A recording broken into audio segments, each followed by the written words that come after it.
Hey guys, Steeble here. Today I got a Colorado game for you. It's on the map Neighbors, regular capture the base mode. Now this is a pre-patch game, so it's under the old scoring rules. Speaking of which, overnight tonight, or depending on where you are in the world, maybe in the morning for you, they're going to be reverting the rules to the old scoring system for now. So keep that in mind. I think they got a lot of negative feedback in terms of the new pace of the matches, but I'm sure they're going to be gathering the data from this and then analyzing it. And they're probably still trying to encourage players to play the objective, but they're kind of going back to the drawing board. So a lot of people, it's very easy to criticize a game developer, and I get frustrated too, as you probably noticed yesterday in my Lightning video. But I think Wargaming is a very responsive company in terms of listening to the players' feedback and stuff like that, and so keep that in mind if you're voicing your criticism on like an official channel or something. I think they're, in general, they make a very fun game. That's why we're all here. We all obviously enjoy this game quite a bit, and it may not be perfect. It's very brand new at this point, but I think they're being very responsive to suggestions and feedback from the community, so I appreciate that from them. Hopefully you guys do too. I do have one more. Oh, he got. Oh, he gone. I do have one more piece of housekeeping for you guys. You guys came out swinging on this torpedo contest poll for me today. Outstanding job. I really appreciate it. It's there's two polls. I'm gonna put them back in the description. You don't need a Facebook account. If you haven't taken the time to vote yet, please. It takes 30 seconds. I really appreciate it. But I also want to take a minute to thank you guys in general. I haven't voiced this enough, I don't think, but I'm really appreciative of the support that everyone's given this channel. I think it's grown about 600% since this game came out, and making videos takes a lot of time and effort. You got to play a lot of games just to get the raw footage for whatever you're trying to show, and then doing the voiceovers, editing, all that stuff. And then once you get it uploaded, there's a lot of work on YouTube itself. So when I get a great response like I've been getting from you guys, it makes it so much more fun, and there's so many people to interact with in the comments on my Discord. Again, you can find that in the link. And I don't have enough time to play with you guys as much as I'd like, but when I do get the chance, it's a lot of fun too. So thanks again for that. You guys are awesome. And getting into this Colorado game here, you saw in that first salvo, this thing is nasty, alright? It has the same guns as the Iowa. It doesn't have as many of them, but this thing can punch, and the accuracy really starts to get juiced in at about 10 kilometers. So if you're going against this thing like these guys are, you don't want to be showing broad angles to it. That Queen Elizabeth, that's a strong ship. It's a heavily armored ship.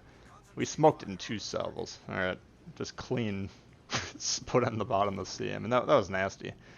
And that's Iowa-esque, that's... But I think a lot of people sleep on the Colorado. A lot of people find this ship to be difficult. It's kind of the last of the slow lumbering beasts which is kind of the hallmark of the American Battleship line up until the Iowa.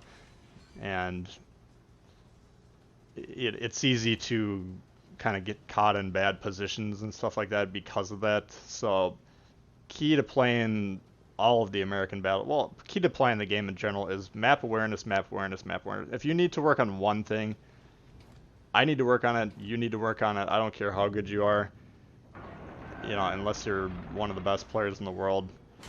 Keep an eye on that mini-map. It's so easy to get focused in on the game and start ignoring that mini-map. Oh, he gone! Do not sleep on this ship.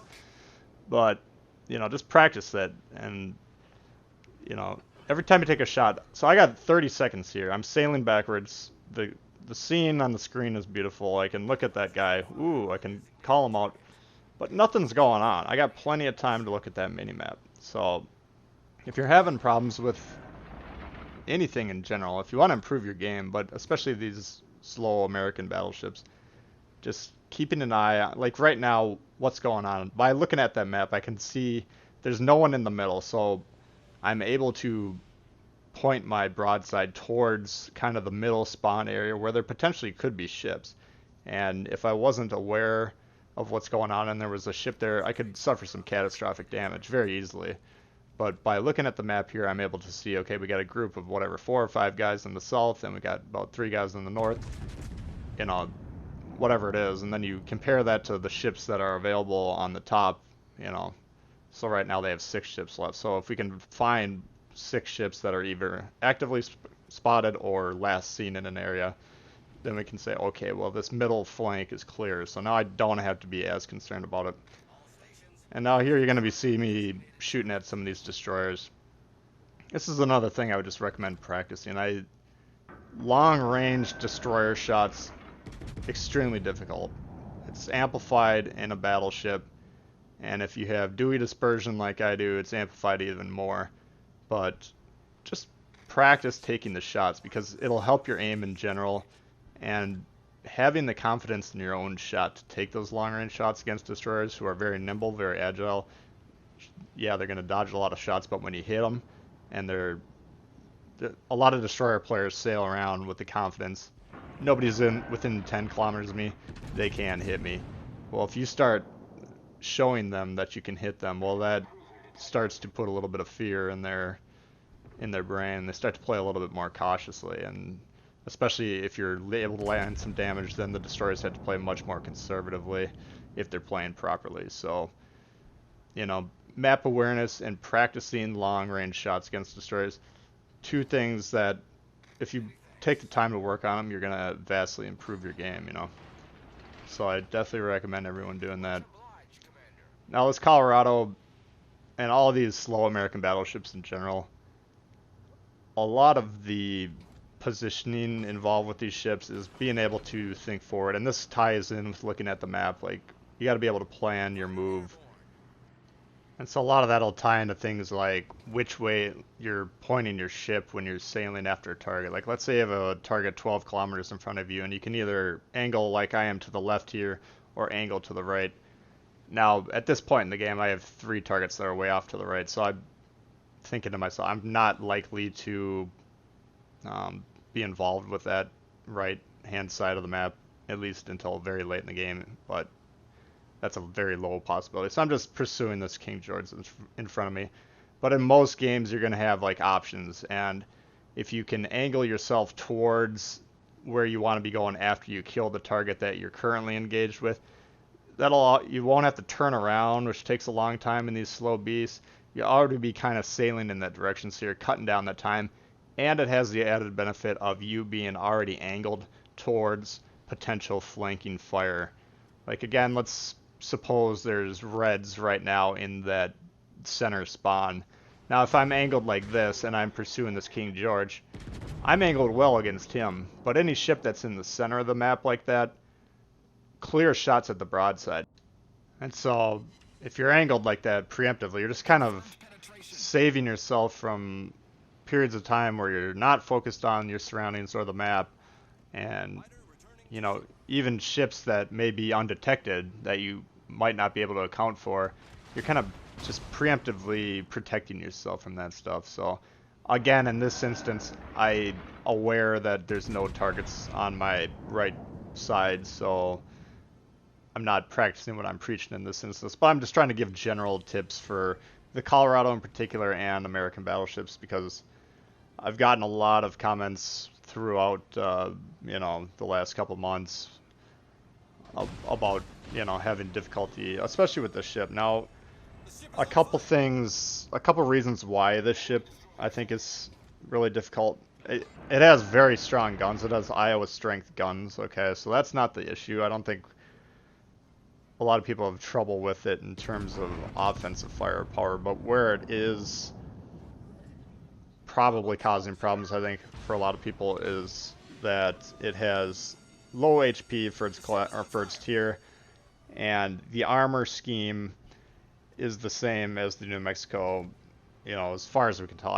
We don't have an arm review right now, so, but in terms of the raw stats that you can look up, it's the same as the New Mexico. Now the New Mexico is such a jump from the New York, and in general I kind of feel like the tier 5 ships are very strong, and then the tier 6 ships are kind of a bridge in between the tier 5 and the tier 7. I mean, compare this list: New Mexico, Fuso, Queen Elizabeth, to Colorado, Nagato, King George. Now, I get a lot of feedback from you guys.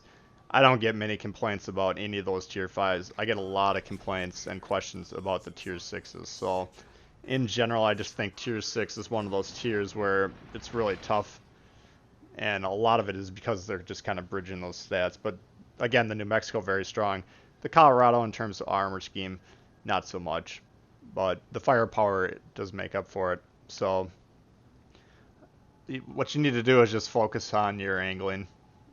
It's one of these keys. I mean, the American battleships, if you read about them online, they're kind of described as like an all or nothing armor scheme. And the way I understand that, and if I'm wrong about this, from like, if PC veterans want to correct me, feel free in the comments. But how I understand that is they're heavily protecting their citadel, and then the rest of the ship is really kind of not heavily armored. So, for instance, front end, back end of the ship, not as well protected compared to like a UK battleship, which is very strong bow and stern armor. So, just kind of, if you're properly angled and you're protecting your citadel, I think that's the main key for this thing. So, and in terms of this particular game, I know I wasn't commenting that specifically on it. How I've kind of come to play this, or these ships over time, like, you can either kind of sit there stationary or you can be moving.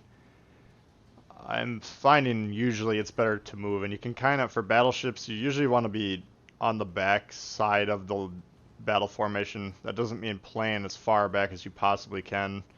I'm looking at you guys sitting there in your Iowas, you know who you are, but in the back of your formation, so you're within striking distance. And then I like to kind of zigzag, so kind of angled at a 45-degree angle towards whoever I'm fighting until I'm getting too close to them.